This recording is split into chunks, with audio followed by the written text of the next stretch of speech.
Ever get that feeling? You know that one where you think, maybe those everyday little things, the acts of kindness we toss around, maybe those are way more important than we give them credit for. Yeah, like they have more weight than we realize. Totally.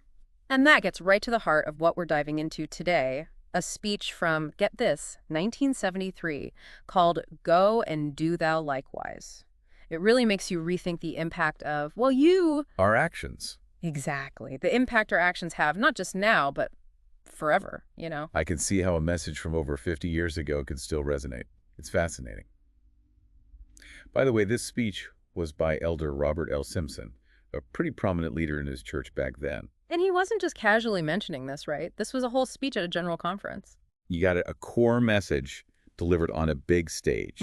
One of the things that really got me was how Simpson ties heaven, like the actual idea of heaven, to what we do here on earth daily. Hold on, unpack that for me. That's the connection I wouldn't have made. So he suggests heaven, it's not some far-off, disconnected place, but more like an extension of, well, think the ideal home. But it's built on the relationships we make here and the service we give, all that. So those little acts of compassion we're talking about, those are like, what, building blocks for eternal happiness?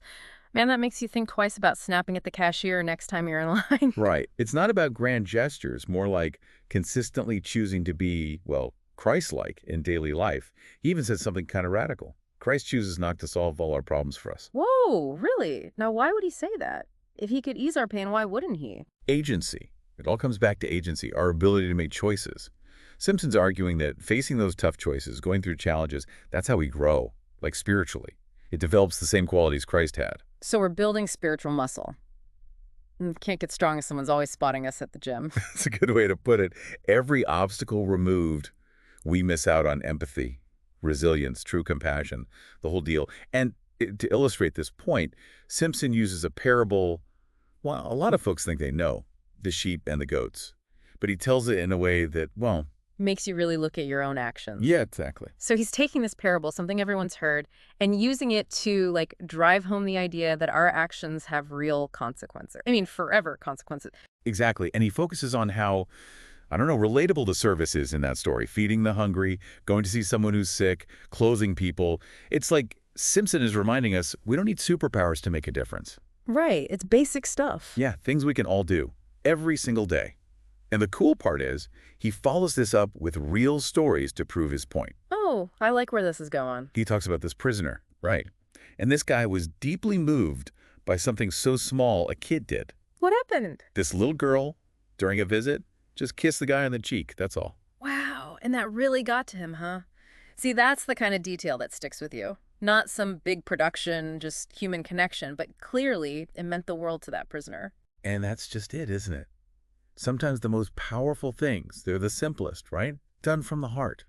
And that connects to another point Simpson makes, really relevant, especially now. What's that? He's adamant that Christ's greatest gifts weren't things, possessions, but things like peace, love, understanding, stuff money can't buy, you know? It's true, though. We get so caught up in having things, the next gadget, a bigger house, it's easy to forget that real, deep-down happiness that comes from somewhere else. Absolutely. And those intangible things, love, compassion, really getting each other, those are what last, what have impact. And anyone can give those, no matter how much money they've got or how many followers on whatever app. It's seeing the worth in every single person, no matter what their situation is, and treating them that way. Now, Simpson also gets into some heavier stuff like theological terms, justification, sanctification, all that. How does that fit in with service? That's where it gets really interesting. He doesn't shy away from the big ideas, but somehow makes them make sense. Like, justification is about your actions have to match your faith, you know? Following Christ's example, not just in words, but what you do. Not just talking the talk, but walking it, right? Exactly. And then sanctification, that's like this process, becoming more Christ-like, letting his love and grace actually change us deep down. So it's like service isn't just checking a box to get into heaven. It actually changes who we are. You got it. So it's less about being a good person, more like service actually transforms you. Kind of wild. Yeah, it's recognizing that when we serve others, we become more like Christ.